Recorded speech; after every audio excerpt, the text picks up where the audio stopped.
Good evening, everybody. Today we are Community Engagement Advisory Committee meeting. And we're going to go over the proposed agenda items. Let me like to call the meeting to order. I would also like to thank your viewing audience for tuning in. And I'd like to ask Mr. Steve Horney to give the invocation, sir. Okay. Heavenly Father, thank you for this fine day that we had today. Thank you for the opportunities we have in our democracy, much as this advisory board meeting. Give us the wisdom to properly engage the community, to represent the community well, and to have proper decisions for them. In Jesus' name, amen. Amen. Let me start with the welcome introductions to the members and the staff and others. We'll start over here to my left, Ms. Wright. Marcia Wright, I think I'm Jacksonville, City of Jacksonville appointee. Steve Forney, longtime member. Gordon Marshall, antique member. Tracy Jackson, Community Engagement Manager, here with the city.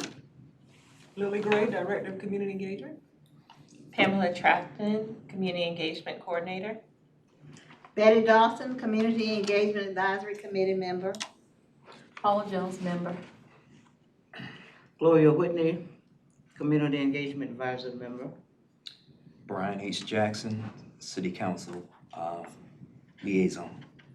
And I am the Community Engagement Advisory Committee Chairman, Frank Claiborne. Thank you. If there are any other guests who are appropriate to extend a welcome and ask for introduction, but we do not have any tonight. Okay. We're looking at the adoption of the agenda. Has everyone had an opportunity to review the agenda? Are there any changes or additions to the agenda? If no changes or addition, is there a motion to approve the agenda?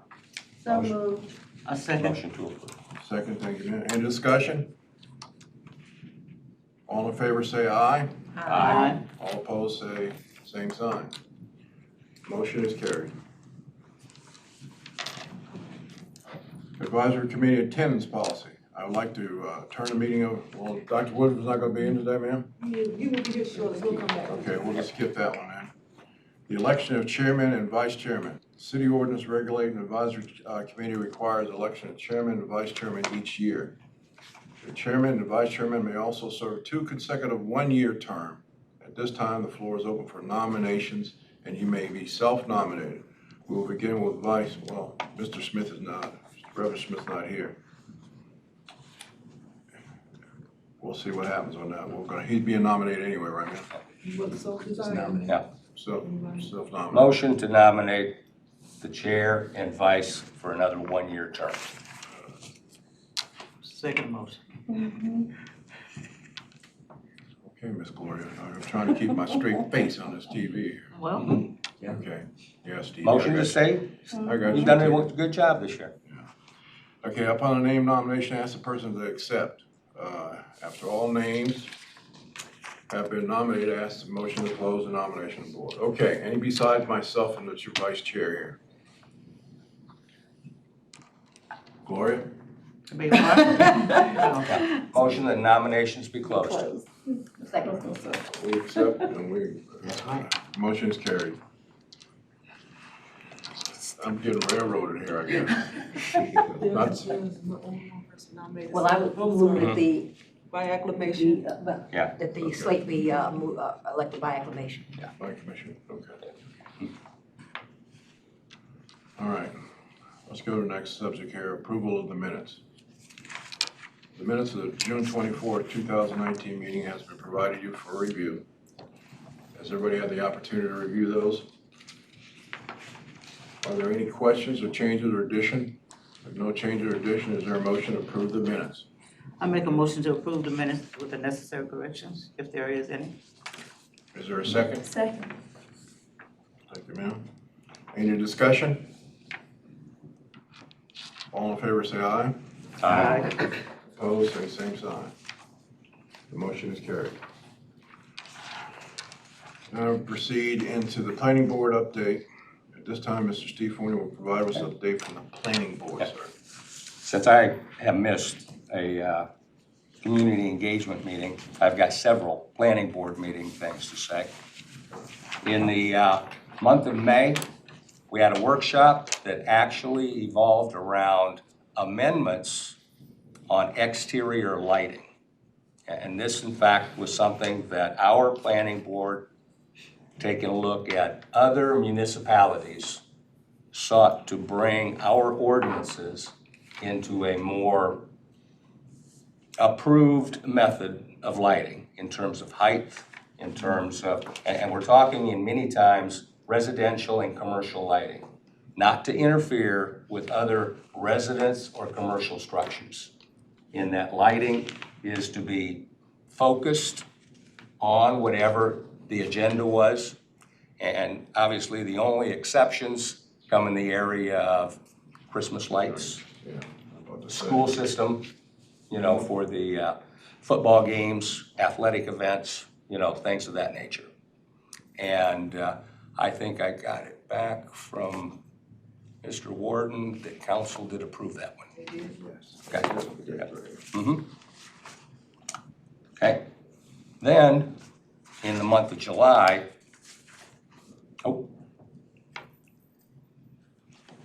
there was a report on a new fee schedule that was going into effect.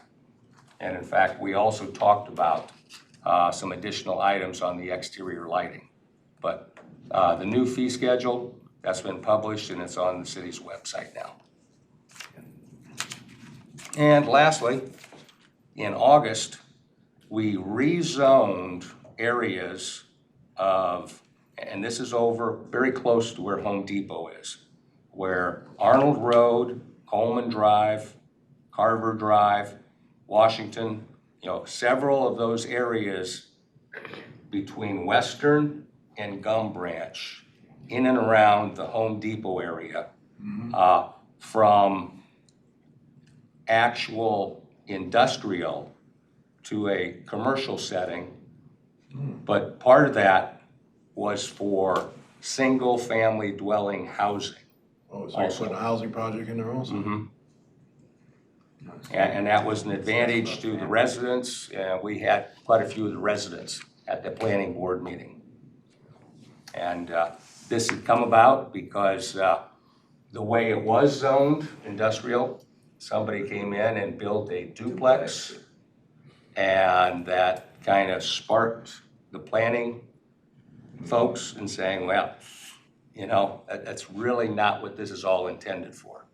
So this is something that will be, or I don't know, at some point it'll be addressed to council. That's all I have. Thank you, sir. Anything else? Any questions? The CAC update at this time, Ms. Pamela Telford will provide us with the update from the Community Engagement Advisory Committee meeting. Is that you, ma'am? Yes, sir. So the purpose of this agenda item is to take a look at the items that we talked about in our June meeting and to be able to bring a report back on those specific items. So the two items that we'll talk about today, the first one is the 2019 vendor mixer, which took place on August 1st. And here we have Tracy Jackson, our community engagement manager, myself, and Angela Stewart, who is our contract specialist for the city of Jacksonville, with 3 different vendors that showed up. One being Protec, if I'm not mistaken, on the ends. They handle your mold remediations and lead abatement. We had a builder next to Miss Tracy, and then we had another home repair specialist in the middle. So it was a great opportunity for new vendors to be able to come and find out exactly what does it take to become a vendor for the city. We are still in the process of looking for additional vendors. So if we have any vendors that you are aware of or any contractors that are interested in being able to bid on projects that we have with home repairs, residential rehabs, please contact us. So we may be able to give you the information as well. And just to clarify, for the listening audience, what we're really looking for is contractors, construction workers, handyman type folks, roofers, plumbers. It's been really challenging, of course, with the hurricane recovery. We've got several city projects that we are also working to bid out. So we just want folks to be reminded of the opportunities here with the city, and that we have projects large and small, everything from building new bathrooms, sidewalks, parks, to rehabbing a house as well through our program. So as a construction worker and contractors, general contractors, licensed trades, the city is also a viable opportunity. Is this an indication that we're having some shortage on skilled technicians and contractors? Yes, everybody's busy. I can tell you, just to get Okay, an wow. estimate, it's taking, I was told I won't be able to come give estimate until 2020. That's how backed up everybody is. So if someone is looking for some extra work, there's extra work to be done. Who is the contact for this, Pam? Pam, you're the contact, ma'am? Or Tracy. And Tracy. Tracy or Pam. And if you don't mind, I would like to go back, because Dr. Woodruff has just arrived, if he can give his update. Yes, ma'am, that's no problem. Yes, sir, Doc. Like that orange shirt, sir. Sticks out, don't it? Yeah, looks like Clemson orange. Winston, Yeah, exactly. I'm a Kansas, you know. Blue. I was gonna say Kansas colors the last time, look, we're not orange. Oh, that's a little pink. My apology for being late. I am usually not, but I do apologize for being late. What I wanted to do this evening is to take a moment to review with you some actions of the city council relative specifically to the attendance policy. You may recall that several years ago, the city had 9 or 10 advisory groups. Many of them met for no apparent reason. Some were doing excellent work. And through the discussions with the advisory groups, we have brought that number down to what we believe are good working advisory groups, you being one of them. Because City Council has received a number of inquiries from some of you and your counterparts in other advisory groups, they took under advice the attendance policy. And as you may recall, the attendance policy said that if you miss 3 straight meetings or 3 out of 5, we send you a polite letter saying, thank you for your service, have a good day. Okay. The input from you pointed out the fact that y'all are busy, that you have unexpected things that come up in your work life, and sometimes you had all good intentions of being here for a meeting, or others had a good intention of being at their meetings. But, you know, a child got sick, a plane got delayed, an unexpected business obligation, and you simply were not able to be here. So City Council has now amended the city code. Mr. Jackson was one of the unanimous votes. And what the code now says is that you can miss as many meetings as you want. But we will take attendance, and when it comes time for you to be reappointed, that's some of the information that City Council and your liaison will be provided with. We think that that's a fair way to do it. Y'all are all professionals. You do the best you can to manage your time. City Council appreciates very much the time that you give. But at the same time, they also recognize that, as I've said, things happen. So effective really about a month ago, the new policy is just what I said. We hope that you'll attend as many meetings as you can. If you miss 3 in a row, you've missed 3 in a row. You will not get any nice letters from anyone. But when it comes time for your reappointment, we will discuss with the council your attendance record. We will also report to them whether your lack of attendance caused a quorum issue. Normally, it does not.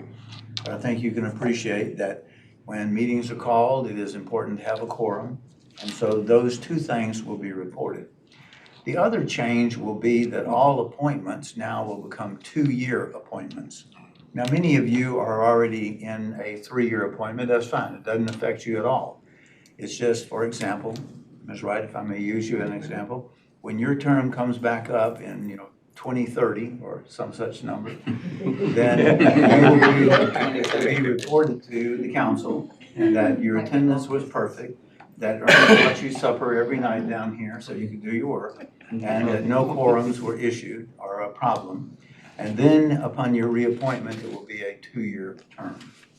I hope you feel that that's a step in the right direction that recognizes the many obligations that you have in your professional life. Any questions about how the new policy is written?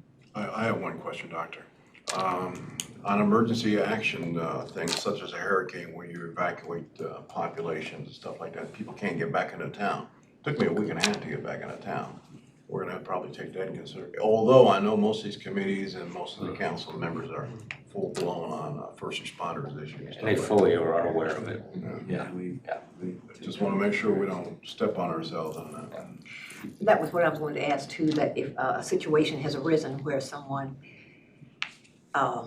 lets you know that they need to either be on a hiatus or come off, they're interested in serving long-term, but something right now is keeping them from attending. And rather than create the problems you just talked about, they just would like to be maybe removed temporarily or hiatus, whatever word you want to use for it.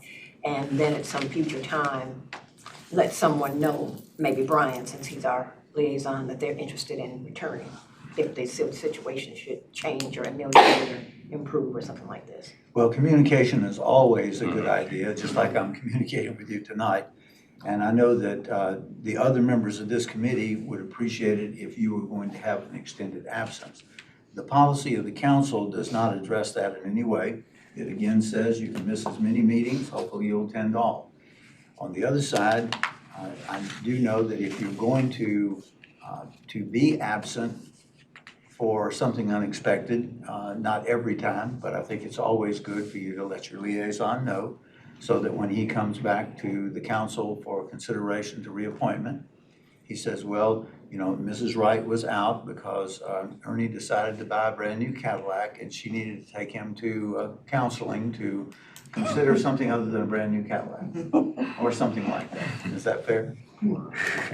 Now, obviously, when it comes to things, as we discussed with a major national disaster, hurricane, and fortunately, the current report from Dorian, I think is the next one's name, it appears that there's going to be a high pressure that's going to block that from coming our way. On the other hand, let's all knock on wood together. Just never know what these things. Because guess what? September 13th isn't that far away. That's right.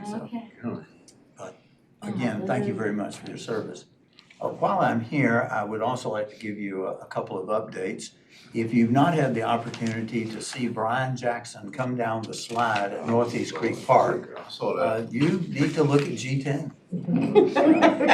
This past Tuesday, we had the opportunity to blow the whistle and officially open the Northeast Creek Playground. It is the best playground, bar none, that is in the city today.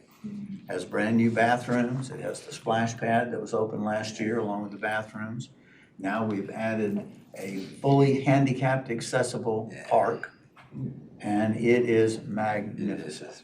So if you have grandchildren or just want to take Brian over there and let him pretend to be a grandchild, he will show you all the swings and the slides. Yeah, especially the slide.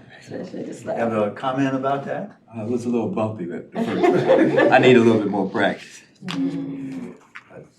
The council does have a strong commitment to Parks and Recreation, and we really appreciate the role that community development has played. Lily has mentioned to you the new bathroom that is now opened at Jack M. Yet. The splash pad is very well attended. We are going to be putting in some sunshades over the off-season so that when it opens next year, we will have sunshades there. And I believe she's also mentioned to you the fact that Georgetown, the bathrooms there are next up. And Tracy, when are we going to be bidding those? Probably in January to be completed by April. Okay. So, other questions about any city projects or things going on you'd like to know about? Yes, sir, I'd like to know, I had a traffic accident here Tuesday. And interesting how that thing happened because I'm a pretty astute guy. I don't miss too many. That thing came out of nowhere. But anyway, as you're well aware, coming up Henderson Drive, you have a southbound lane and northbound lane.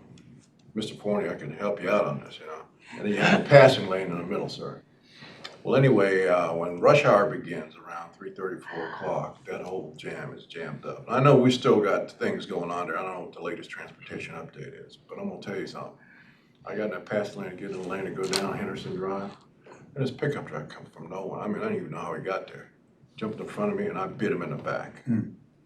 So I'm paying a nice penny on my taxes and everything and all that stuff. I hear you. But anyway, the question I had, sir, is can we get a transportation update? Because I'm really way behind on the curve on this. We can certainly do that. I will mention to you that this morning I read the update from Andrew Cassell regarding Henderson. And Henderson should be open by the second Friday in September. Maybe a little sooner than that, but let's say the second, so you have roughly 2 weeks left. And remember, this coming Friday is not a September Friday. So you're looking at least 2 full weeks. Okay. But when that happens, the barricades will all come down. The sidewalks, many of them were started today and should be finished, sometime the next day or two. And then remind everybody that if you thought Henderson was bumpy before the work, it's going to be even worse after the work, because we're not going to resurface it until you have time for automobiles to help compact the dirt of all the cuts. Yep. So, it would be great to have a brand new surface on there. If you haven't been by Gum Branch lately, it's awfully nice to ride Gum Branch. And it's hard to get to your house from Gum Branch, I understand that, sir. But Gum Branch is looking great. It will probably be May or June of 2020, so roughly 9 months, let's say, away. And we will be back into Henderson.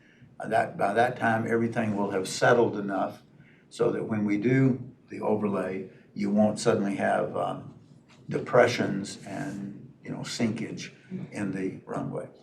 I think that update was in our water bill this Is that last in the water time. bill? Yeah. I thought I read Yeah, it. that full sheet had one of the paragraphs on Henderson update. Well, we really appreciate the people who live in that neighborhood, because they have very, very few complaints. They've understood the mission, they've understood the complexity of it, and they have really been what I'll call, they've lived through a difficult situation. And we appreciate everybody's participation and cooperation there. Other projects that you'd like to have updates on? What about that, the improvement for the crossing at Jacksonville High School? Yes, ma'am. Do you know what is going on with that? Yes, ma'am. The Hawk, H-A-W-K system is nothing other than a signalized intersection at a pedestrian crossing. The difference is that at an intersection, you have the vertical, pylons of red, orange, and green. And most of you know not to go on red or orange. Yes, sir. Yes, sir. Okay, good. The Hawk system, though, turns those parallel. And what you'll have is double red lights and a green. You won't have a caution. And instead of being like this, they will be turned like this. The easements and all of the construction details have been approved. Fortunately, there was an extra set of metal poles that had come down from another project, and we were able to claim those. We anticipate that should be installed sometime in early October. It took a little bit longer than we had anticipated, but getting the easements from property owners and so forth went very smoothly. And we do anticipate that should be in sometime in October. Now, Paul, I believe you had a question. I did. Kerr Street Rec is being renovated as well. Yes, ma'am. And I guess I don't know when I missed this part, but I just did. I found out because a friend of mine was inquiring about using the rec for an activity, and that's supposed to begin the middle of September, about the middle of Actually, I don't know the schedule. I have not seen the bids. I'm not sure that they've even been awarded. But what we are doing, there are several deficiencies with the current building, exterior doors, some interior work needs to be accomplished, and hopefully that will be done in a very timely fashion. When you look at Kerr Street, though, it is one of the many recreation facilities we have that are simply outdated. The mayor and council, I know that's a surprise to you. Like 6, 7 years old. Lord, I'm outdated. Well, I'm not gonna touch that one. I've seen you exercise around the neighborhood. I wouldn't say you're outdated by any means, young man. So The city council for the last 8, 9, 10 years has really focused on rebuilding all of our recreation facilities. It takes time. When you look at the Northeast Creek Park and what we've done there, including the grant money, we've spent almost $1 million redoing that park. It's not inexpensive. When you look at Georgetown and what we've done there and what we will do, by the time we finish there, we will have spent close to $400,000 at Georgetown with the facilities we've improved there. You look at Wooten Park and how it's been rebuilt, and the list can just go on and on. The mayor and council have really focused on this, but it brings back up projects like Kerr Street that really do need to be seriously analyzed as to what do you need in that neighborhood. I think most of us who live in the neighborhood would agree it's a nice amenity, but it really needs to be substantially enlarged and, you know, not just modernized, but probably replaced.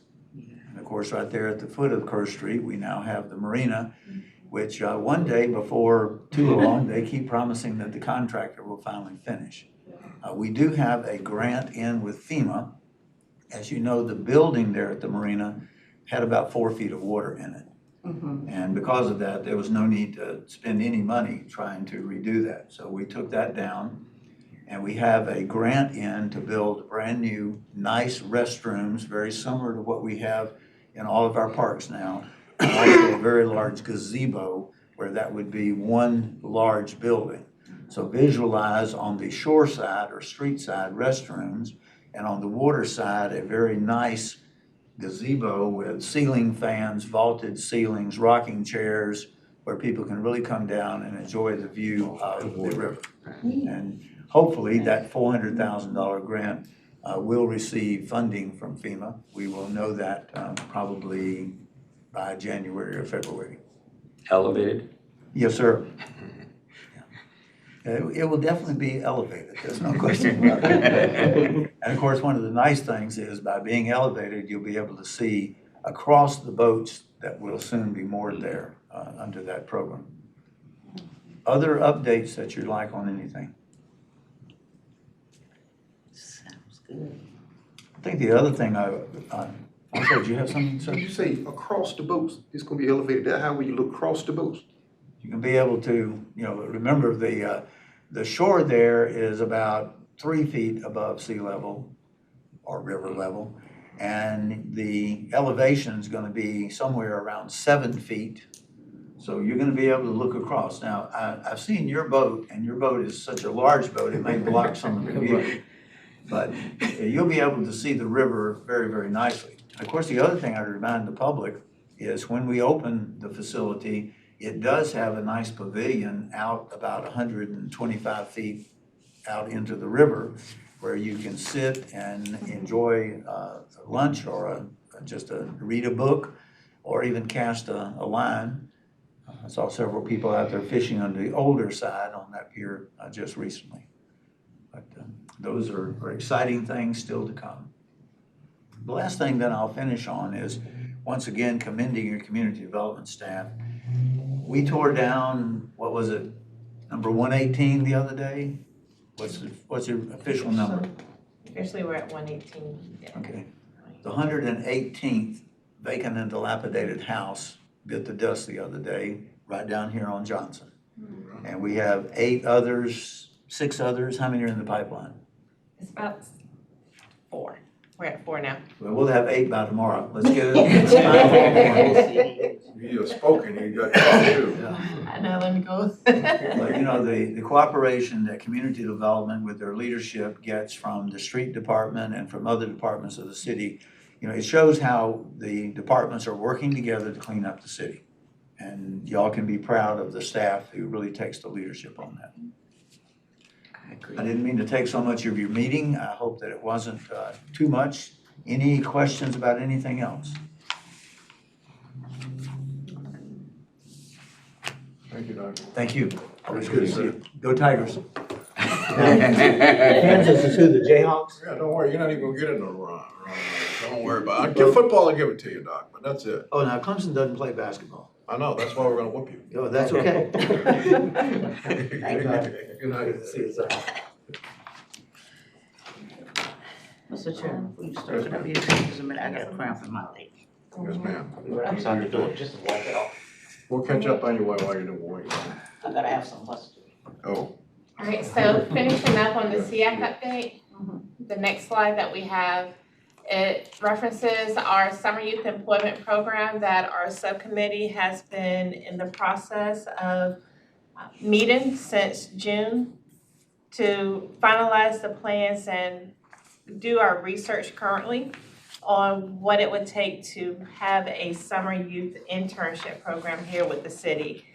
It will actually start fiscal year 21, which will be July 1st, 2020. Currently, we are conducting surveys, doing research. We'll have business mixers and nonprofit opportunities to continue with our research and find out what exactly businesses are looking for when it comes to a youth employee. The ages that we are targeting is 14 to 18. And so we have another meeting coming up this Wednesday, the 28th at 10 a.m. for our CD subcommittee members. And we are just finalizing more details to be able to present our application and move forward. Once we have everything ironed out, the application process will coincide with our nonprofit grant schedule. So we are looking for early February when applications will start being available to apply for the funding. okay. Thank you, ma'am. You got anything else on that? Yes, sir, that concludes that part. Thank you, ma'am. Okay, census 2020 update. Okay, Yes, I think there's something coming up, as you can follow me on the screens. And I've been asked to be very brief on this, and we're, as you know, this is going on and will begin in April. And I already have given out a handout to you all that you can just take with you. Just gives you a few talking points if you're approached by people. But the first one you'll see is we were at, oh my goodness, we were at the National Night Out. And our intent to show was how much money was lost in the last decade because everyone was not counted. And you'll also notice the panel about military families, and I'll mention something about that later, but that was a nice job. I thought it was very good looking. We had a young man who was at the booth next to us, and he was a real help in passing out info. Next one is our update. Our census day is April 1st, 2020. I'm a member of the Complete Count Committee. We've had that committee going for the last two, since 2000. So 2000, 2010, now 2020. And it's been pretty consistent because that's emanated out of our Civic Affairs Committee. And count everyone once is our goal. Internet-based, there's going to be a lot of the activity that will take place over the internet, so that will certainly engage younger people. But I do want to make the audience aware of the fact that every possible means will be used. It won't just be internet. It will be personalized contact, mail, people coming to visit if they have to, whatever means are needed to make They're sure not that skeptical of everybody's their use of internet-based after yesterday 60 Minutes where they had ransomware over 35 cities and agencies nationwide. So that's something we really have to be. We need to be very, very on top of our Q's and P's on that. And there's still employment opportunities as well. So those people who are out there looking for maybe part-time work that might evolve into full-time, you never know, should contact, I believe it's census.gov/jobs. Yes. But if you just Google it, it will come up. And so they're still needing people to work on it here in this area. The next thing is about our population groups. And we have a lot of groups, and I happen to chair one of these hard to count populations and groups. And the first one we have up here, we have a, Wait a minute, I'm skipping Okay. through some of this. Sorry. the first one is our hard to count population. What does that signify, man? There you go. I didn't understand it. Hard to count. They're spread geographically over? Hard to count means really any population that you can think of that might be hard to reach in an effort like this. You're never, ever, ever going to get an absolutely Correct. I total understand that. count. But there are certain groups of people or groups in the community that are difficult to get to. The first one we're looking at on the screen is military connected. Last time we had a severe undercount because of the way the system was designed. That's been corrected, but you still have the problem of as you see, military spouses who believe the census will change their residency status. So you have people who are, they have a home of record, but then they live here, and they're not understanding or knowing whether they should complete that activity here. And really, the census is designed to count people, not to change anything about the tax status, residency, any of that. So we want to make sure that if people are listening or watching, that military, especially if you have the individuals deployed that's in the military and you're the dependent, and this happens in April, we want them to understand that they still need to count themselves because they live and work and go to school and use resources here. Also, you have military people who don't believe it affects them because they're feeling like, well, I'll be deployed, not deployed, but we'll be leaving, we might get orders to go somewhere and I'm never coming back or whatever, so they feel like it's not important to do here. It's essential that we get a really, really good count of everyone who is here, because otherwise, if we undercount as we did last time, we really should change ourselves. Yes. So, a husband or wife is deployed to Iraq or somewhere, and family's still here. So we're counting each person in that family. Is that deployed person counted as well? Absolutely. Last time we No, did they're a not. census, Oh, okay. we did not, and that was where that severe undercount. We're looking at where do you consider yourself to be living? If you're a business person and you were on April 1st in California for a workshop, where are you coming? Are you going to stay in California? Have you moved to California? No, you're going to be out there a week for the conference. You're coming back home. So then you would count yourself here. It will be done the same way. These people will be considered as business people. So they're on a deployment. It may be weeks, months, whatever it is, but they're coming back here. So they need to be counted when it comes to them. Veterans are another group that can be a little hard to get a hold of, again, for various reasons. You know, we have people who are underserved in many areas as vets. We have homeless veterans. So we want to make sure that we're counting them because we consider ourselves to be a caring community. And we want to make sure that we have resources to provide the services that our vets need. And getting them counted the way they should be is important to do. So I think I covered that. What did you say about homeless people? Well, how do you do that? That's going, well, we have, I think, a subcommittee that's dealing with that as well. So I think it's coming up in here.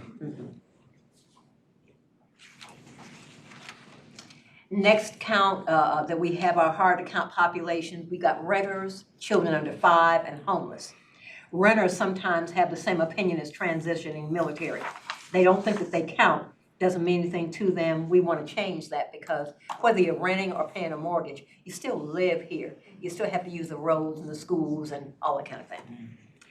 We previously mentioned the problem with the under 5 population in Onslow being undercounted, and we have a group to work on that. As I said, I work with a lot of programs that serve children 0 to 5.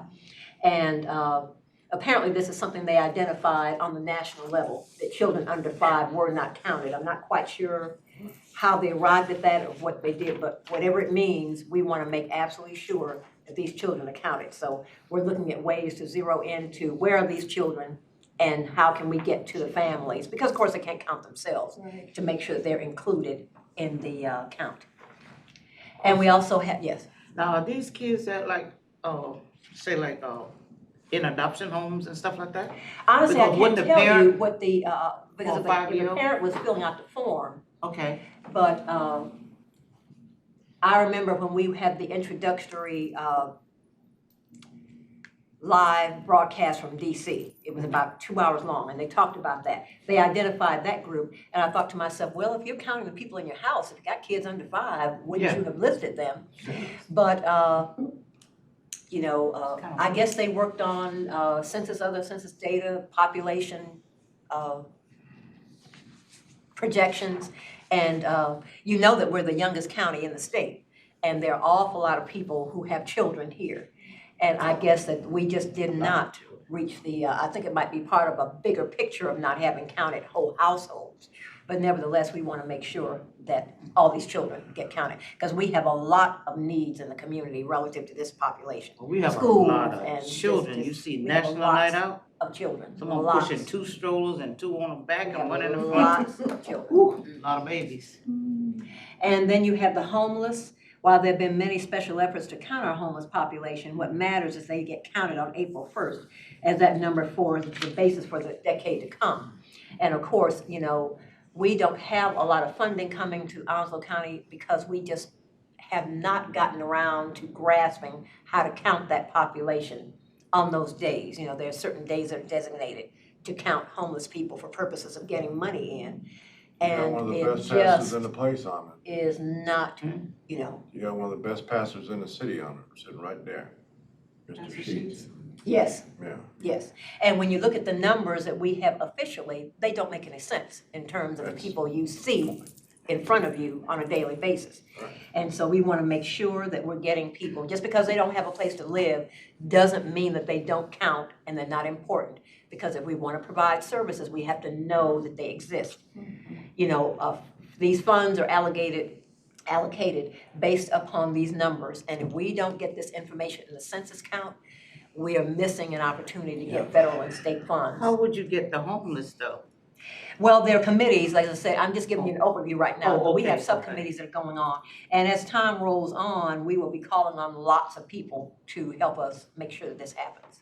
Okay, cause I was gonna say, I just saw 2 down at the Rite Aid station, one underneath there yesterday. Mm. One around the corner with his clothes and the other one on the other side. See, And I I'd be- saw a guy here in City Hall with 2 garbage bags. I was See, I'd afraid be to get out willing the to car. join, Pastor Sheets' committee if you had come. I If beg you your asked- I'd be willing to join Pastor Sheets' committee on the homeless thing. Okay. So Because we you need to certainly know will be where- looking for yeah. people to, you You know, know you need to the know where to people- look for people. That's right. He knows where to look for. He knows where to look for 'em? Yeah. Let me ask you a question. What are the numbers of extra people that we need volunteers in terms of doing this? Have you all speculated that yet? We're trying to roll that out. We've been a little slow because I've been talking to you all every meeting we have.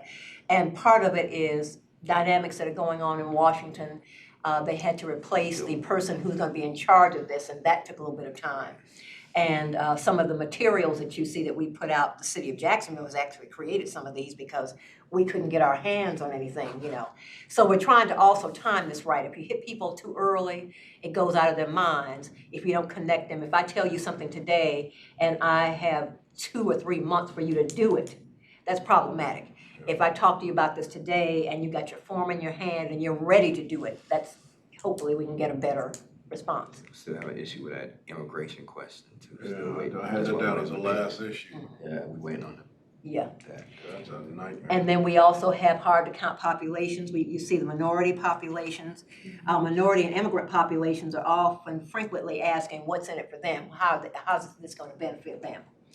And we wanna note that we missed over the 10-year period between the last one, 2010, and now, approximately $402 million did not come our way because we had such a serious undercount in this community. And that could have helped fund community development programs, housing programs, feeding programs, school programs, all the things that we missed out on could have been funded with, we certainly could have used $402 million over the last 10 years. For immigrant communities of the distrust of government, note this moment the citizenship question is not being asked. So right now, that is off the table. The forms are about to be released. And so hopefully that will, because again, once again, this is not what the census is about. It's about how many people are here and how many people are in Onslow County, irrespective of who they are or where they live or anything like that. We need to know because, you know, we need to be able to serve our community. And displaced persons, at this time, there's still, I've got about 1,000 families, as it says up here, who are displaced from Jacksonville because of Hurricane Florence. They need to be counted. We don't know if they're gonna be returning. Some people left and they just given up on coming back. Some have been waiting to come back. Oh, so you're talking about the people who don't have housing here since the hurricane? They had to leave, They had to leave. and the house was not livable to come back to. And you still got some kids who are living in situations where they're still sleeping on somebody else's couch. And they have been since September of last year. Yes. And yet they're still moving along, school has started back, so we really need to make sure that they are, And to be clear to people, because there's one form coming to the house and you wanna know how do you count the other folks who might be in there, like your sisters or your nieces, nephews, and things like that. Next steps, how do we reach these populations? We have subcommittees and we're asking you to help us out. And so the next steps for our complete count committee are organizing our subcommittees to work on these special populations. And we also want to get input from you and others, you know, who are out here for how you think that should happen. Who should be involved. We don't want to exclude anyone. If you have something you want to bring to the situation, something you're working on, awareness you have, strengths and so on, we are going to be talking to you in the next pretty short term. Because as you can think, once the holidays are over with and January is here, then this is gonna be rolling out in earnest. Because again, April 1 is the day that will be, the official day of where are you lying, putting your head on a pillow, April 1st of 2020. And so we have some more information. You see the websites up here for, again, employment, getting involved, working with this. We're looking for all of our community groups, churches, just for you to be positive when you talk about it to other people. Make sure you have that attitude that this is something we really need to do. We need to get involved. Everybody needs to be counted. We don't want any kind of negative energy rolling around this because we do absolutely need for everyone to be counted so we can have the resources coming here. Because if they don't come here, they're going someplace else. I think we lost a congressional seat back in 2010 to another state because of our undercount in our numbers. And we absolutely do not need to have that. We want our seat back. One more if we can get it. And we also want the funds coming in, you know, and I think I gave you a form here that the number we're looking at is, I think is $1,623. That's what each and every person represents in terms of the available federal funds, and $205 in state funds. So that's significant. Every man, woman, and child who is counted represents about $1,623 in federal money, $205 in state money, that either will or will not come here based upon how we do this count and how successful we are doing it. And again, still hiring, so you can get information on jobs on either one of these sites. We just Google it and it will come up, and we invite you to participate on any level you can. As I said, I gave you a handout to take on with you, and you'll be hearing much more as these next 2 or 3 meetings come up. So I'll keep you posted. Is that it, ma'am? Yes, and if you have certain questions, specific ones, just let me know and I can make sure I get you good information, because we meet as a complete count committee monthly. And so if you have something I didn't cover or you have some particular questions, let me know and I'll make sure I get those back and then distribute them back out to you. Because if you have a question, somebody else does, I'm sure. I'll just email you and tell you. Sounds good. Thank you. Thank you. I'll turn the meeting over to Ms. Jackson for an update on the Community Development Subcommittee. Is that you, Ms. Bell? Ms. Jackson? Tracy. Miss Tracy, that's right. I'm in trouble now. All I can do is smile. Good evening, everyone. Just want to give you an update that our CDBG funding have been approved for the fiscal year 20. So we're going to be receiving approximately a little bit over $352,000. The 5-year plan have been approved for fiscal years 20 through 24. The Fair Housing plan, it's going through some edits right now. Then we're going to be submitting that to Greensboro. I want to say probably around the 2nd week of September. Then also the Consolidated Annual Performance Evaluation Report to HUD, tell us how we did in the previous year. That's going to be due September 22nd of next month. Our community development projects include, of course, our rehab projects. We have one that's ongoing, and we have bids that are due on Wednesday for another one. Hopefully, I will get bids. It's been a challenge trying to get contractors to bid on our jobs, but we're going to try our best to keep going. Also want to make mention of our down payment assistance, our housing initiative. We have 124 Newberry That's being constructed as we speak. And also, we have plans to do 211 Sherwood Road as well. Dr. Woodruff mentioned some capital improvement projects. The Georgetown bathroom, that's going to be on schedule to be finished by April of next year. And also the sidewalks, we're doing the sidewalks from Georgetown to Broadhurst, and then also from Georgetown to 17. That's going to be on the sides where First Baptist is located, so we're gonna be completing those. One is gonna be completed in the first year next year, and then we're gonna work on the Georgetown to 17 on the next year after that. We want to also talk about donated property that we recently acquired, 1711 Hargett Street. That is donated to us, and it's on Hargett Street, but it curves around to Robin Road. So that tract of land was donated to us, and we're gonna be. Could I correct that? It was donated back to us. We originally donated it to the nonprofit for construction of housing for persons with disabilities, multiple sclerosis association. MSA. There's a large tract of land behind it that they did Across not from use. Belfort Homes. Yes, Okay. it was given back, because they did Okay. not. Right perpendicular to Cole coming out of, Yeah.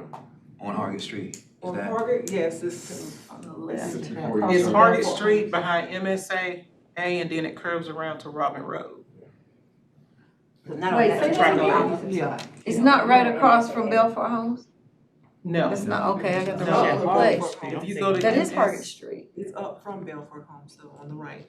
Yes. You said MSA, so that's a look around White Street, No. across from Skyline. No, MSAA. Multiple Sclerosis Association of America. They built some. There's a sign out. apartments there. Yeah. They have 12 units out There's there. apartments, it's like to Yeah. the, Yes. MSAA. yeah, right before In the you back. There's an undeveloped tract in the back. Oh. Same side of the road okay. as Sandy Run Yes. Church. I know what We'll you're have talking you a map at the end.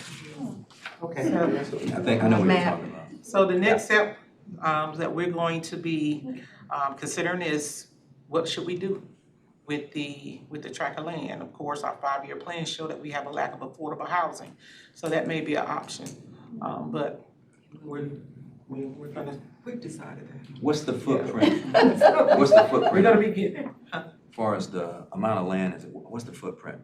How many Acreage? acres is it an acre? I wanna say approximately 5, I can't say 4, 5, 6. Get you that number. 5 to 6 acres. Good. It's not. 6 acres. That's the deal on small subdivision. Right. They had planned to build more of the MSAA Mhm. over the years, but They never it did. did not happen. That's because those babies were So, old and. we're we getting have old that. now. That That's cool. project. So maybe Yeah. we'll be asking the subcommittee to help us out. So that's all I have. Just wanted to make note that the next homebuyer education course is gonna be held September 21st. Please call the city 910-938-5286 to register for that class. That's all I have. Thank you, Tracy. Tracy, you all have a financial course that go on as well. Do you Yes, schedule for those too? we recently just had one in August. It was on August 17th, I think it was, August 17th. And of course, we partnered with a nonprofit, Ms. Rachel Gerard of Personal Financial Change, and she does an excellent job. Ms. Trapton, you can provide us an update on the Office of Livable Neighborhoods and Activities? Yes, sir. So as Dr. Woodruff mentioned, we've had demolitions come through within the past 2 weeks. We've taken down 3. So the first one is 364 Dudley Street. If you're heading down towards Georgetown Road, it's Blue House on the left-hand side. The next one was 412 Johnson Boulevard, right up here, heading towards Marine on the right-hand side. And that was now completely cleared. And this one has came down, but the next picture does not show that it's down, but it is down. Alright, so that one is down. It was 127 Make Patch Road. So that one has come completely down. We have 3 that we're currently working in the pipeline, and there will be more added to come down as well.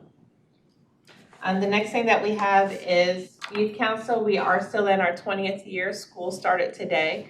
So in 2 weeks, we will have our first official Youth Council meeting, September 5th.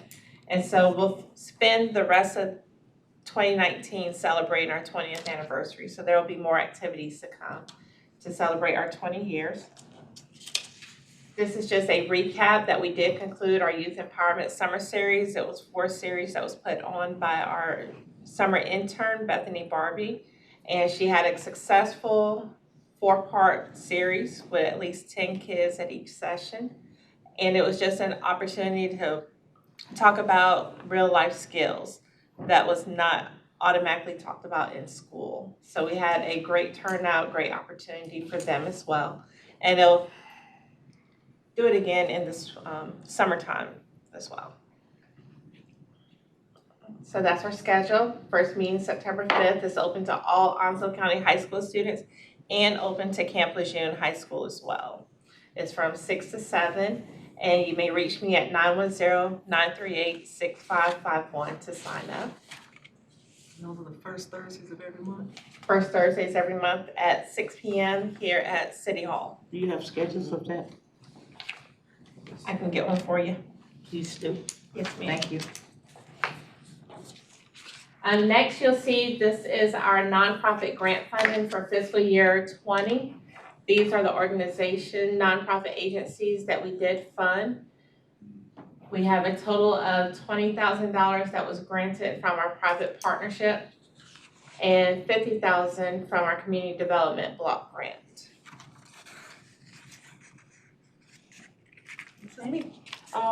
Just wanted to let you know, as you may know or recall, City Council authorized us to move forward with an RFP and soliciting a proposal for someone to help us come up with a revitalization strategy for our Country Club Villas area.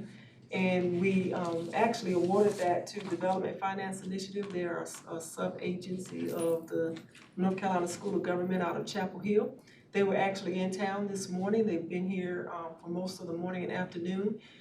As you may recall, Myrtlewood Country Club Villas was a townhome development constructed in the late 70s, early 80s.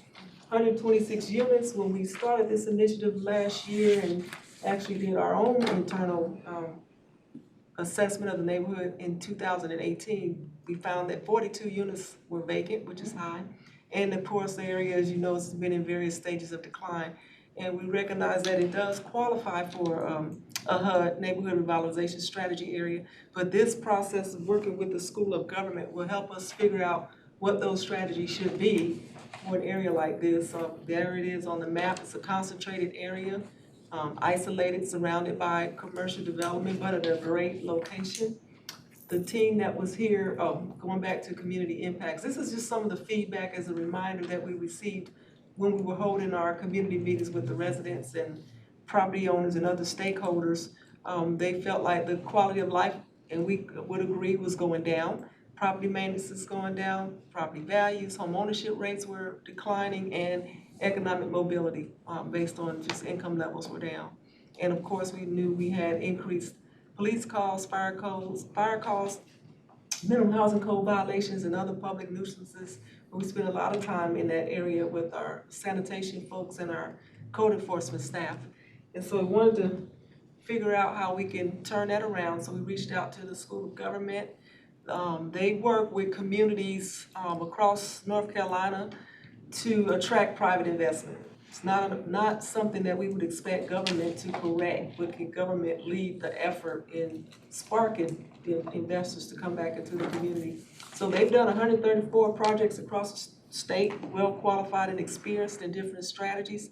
We were able to use some of our community development block grant admin costs to help cover the cost of the consulting fee, which you see was a little over $25,000.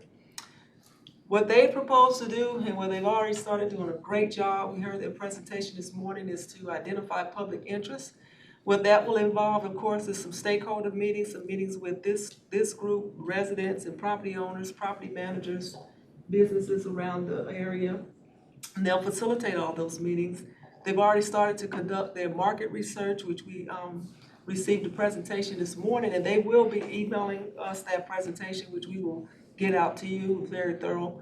Then they will come back and do a high-level site analysis. They'll look at things like the wetlands and flood areas and what can the area actually handle.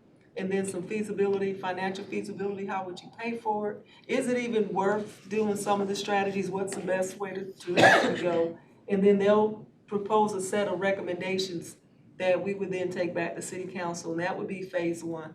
Phase two would actually be implementation of whatever they identify. So what we're working with, they're working with us on these goals, which is to identify sites that present a catalytic redevelopment opportunity, and then prepare the strategy. So as you know, for example, we've already purchased 3 homes in the area, but we will not purchase any more homes until they complete their assessment to figure out, is that the best strategy? Have you got a schedule on there, how they're gonna proceed? You do now? Yes, we have a proposal in a 6-month timeline. They're gonna be, this project started in August and they're expected to be completed in February. Barring any unforeseen circumstances that might delay them doing what they need to do. Where we are now, we've been in the data sharing stage for the last month. We're getting them GIS information, tax information, crime data, various pieces of information that they need that could only be obtained from the city. And they've done their own data sourcing, and it's pulled together pretty comprehensive thus far. Some very good information on the city in that area. And we will hear back from them on what they found. They're here today. They left probably about 3. They actually went on site and walked the neighborhood, drove the neighborhood to do what we call windshield surveys, do an assessment of every unit. They will present that data back to us in October, and then we'll move into the next stage. But want to keep this in front of you because as the Community Development Advisory Committee, you have a lot to offer in helping this process, engaging with the citizens out there, attending the meetings, just helping the process move along real smoothly. And the first opportunity you will have to engage with this group again, under this iteration would be Tuesday, September 24th at 6. We've scheduled a connect session there where we will meet with the residents, give them an update on what is going on and what the future plans are, and then discuss what issues are important to them and let them know that a more comprehensive neighborhood meeting will take place in which the School of Government will facilitate. And so we definitely encourage you all to come out on the 24th, and I think Pam has placed a flyer at each of your seats so you can have that as a reminder. And the location is there. We meet at Coastal.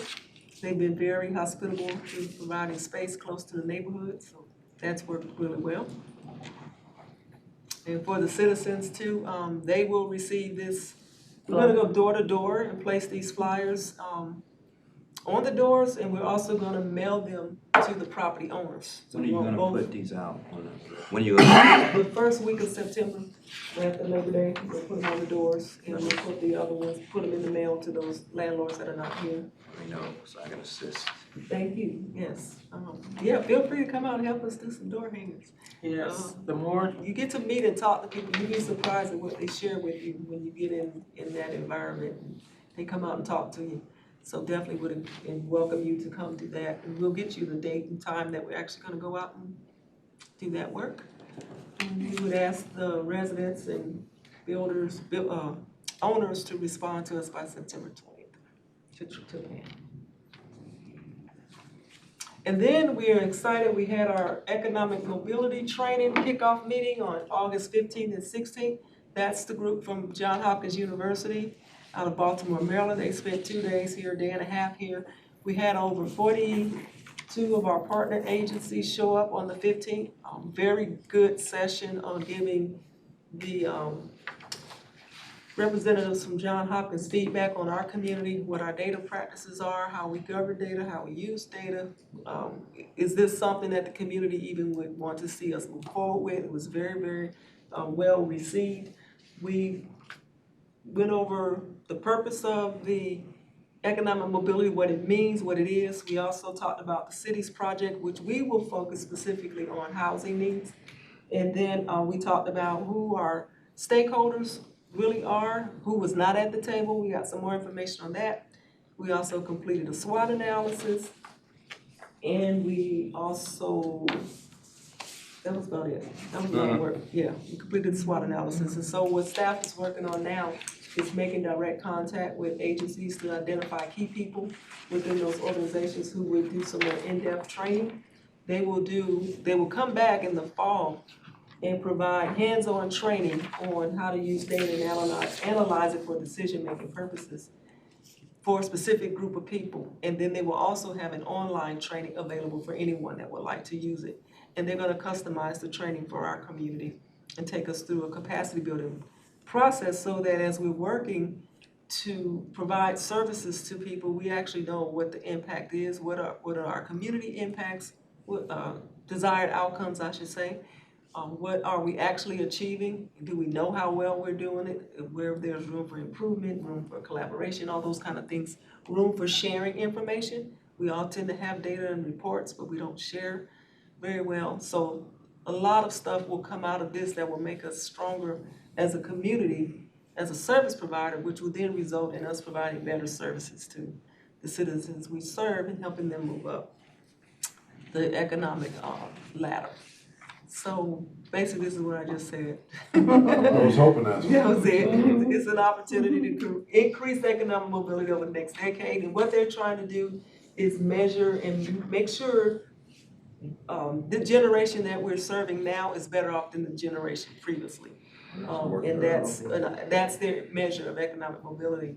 And that we use the information we have already better, and that we design our programs to get the results that we want, and that we provide opportunities from all the sectors, all of our nonprofit partners, whether you're in a school system, an economic development agency, a Boys and Girls Club, a homeless shelter, we all can have a greater impact through this effort. And I'll skip that slide. And that's all I had on economic mobility, and Thank you, ma'am. Appreciate that. Well, we're going to the next topic here. One city, our city, one city moment. Anybody got a idea what we can apply that to? I think that we should give some recognition to the Jacksonville Police Department and all the volunteers and vendors and people that participated in having a successful National Night Out. I concur with that. I got no problem with that. Good thing. Thank you, ma'am. Future agenda topics. Anybody got any? before you move on, Yeah. speaking of the police department and National Night Out, this is the one city moment for tonight's meeting. This is the city's community engagement booth. The last 3 years, we've been spotlighting our one city and our mayor's faith leaders committee. And this is just an example. This year we had a wheel. They were able to spin and win a small prize.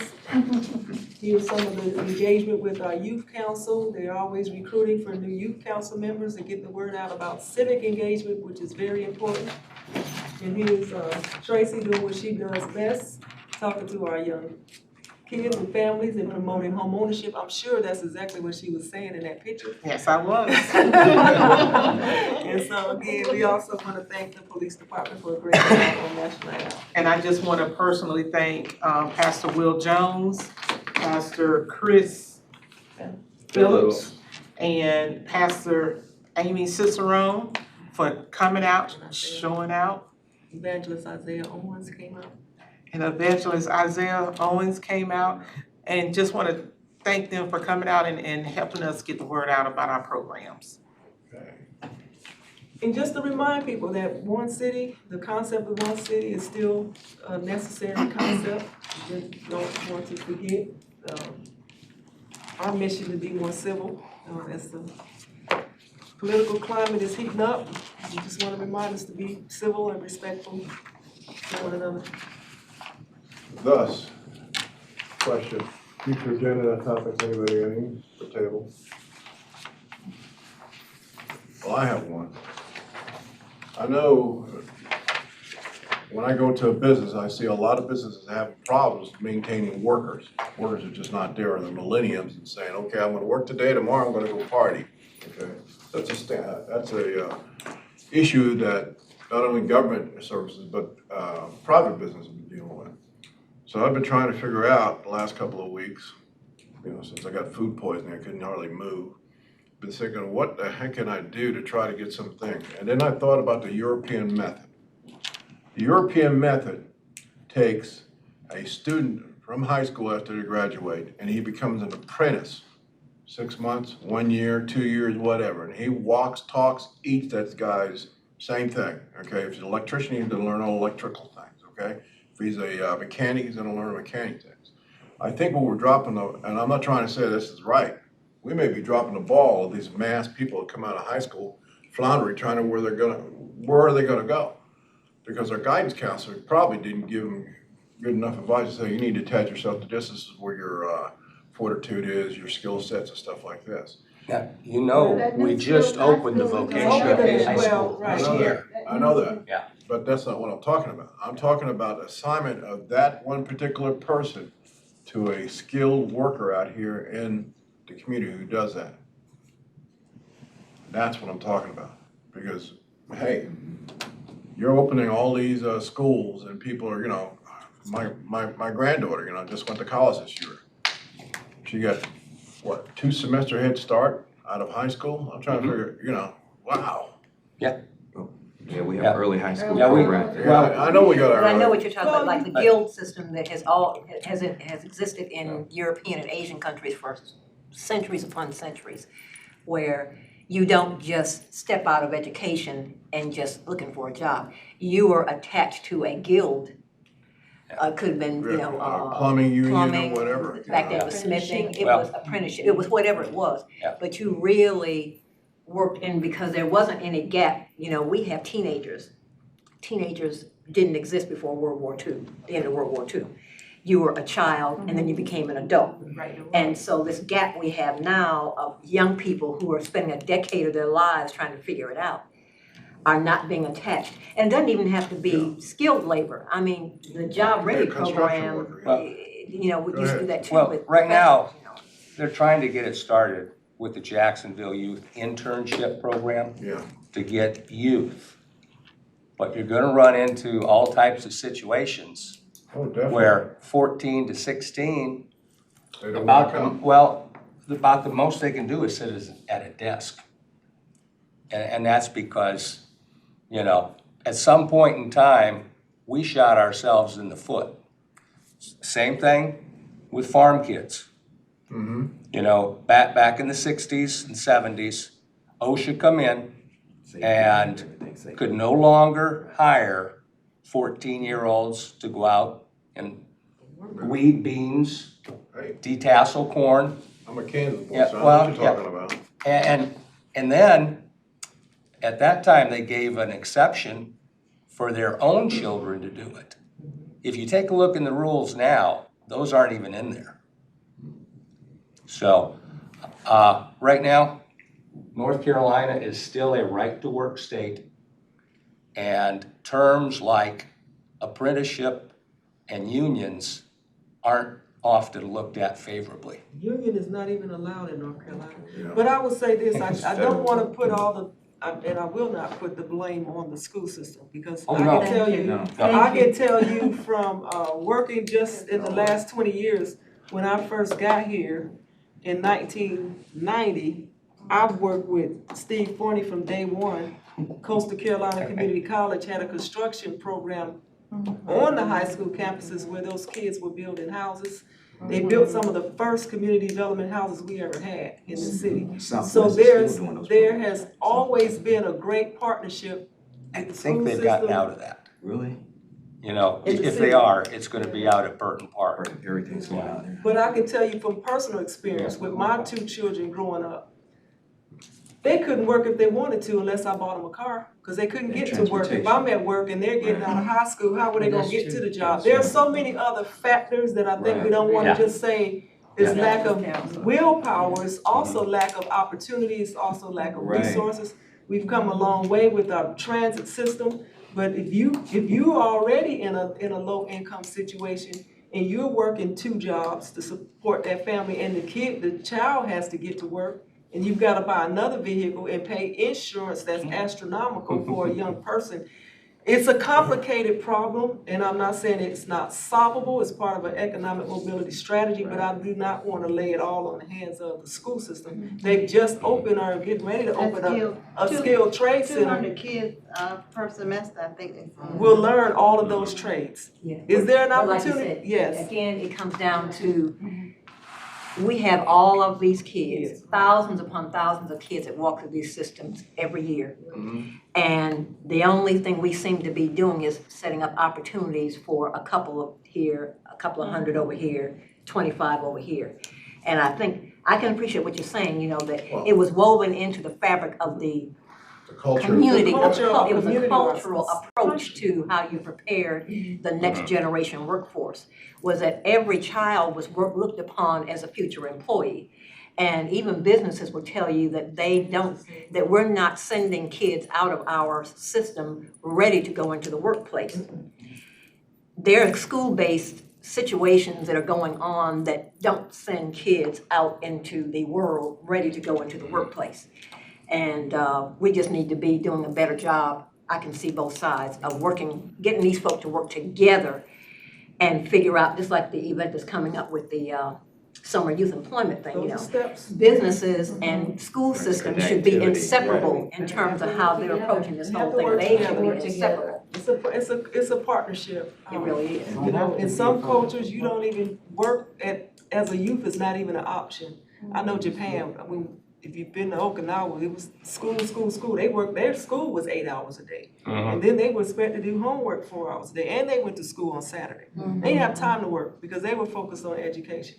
And so different cultures have different ways that they handle it, but I think, can we do better? Can we come up with new ideas? Yes, but I don't want to disparage We're gonna have to. any one group, because I think everybody is trying to figure it. And also, we gotta communicate better. We gotta watch what we call, say these kids don't do certain things. Right, We all communicate different. I went to a conference where we talked about diversity within the age. We got 5 different age groups working together, generations working together for the first time. Right. A hashtag now used to be a number sign for us. Yeah. We use rotary phones. These kids had never seen, some of these, Generation Z had never been without technology, where we had at one They point. get it in kindergarten, so their mindset Yeah. about work is totally different. Right. And I'm all Right. Yeah, So but we it has to be done. we have to We gotta be figure this be out. careful with the way what we say about them. We just all communicate a little different now.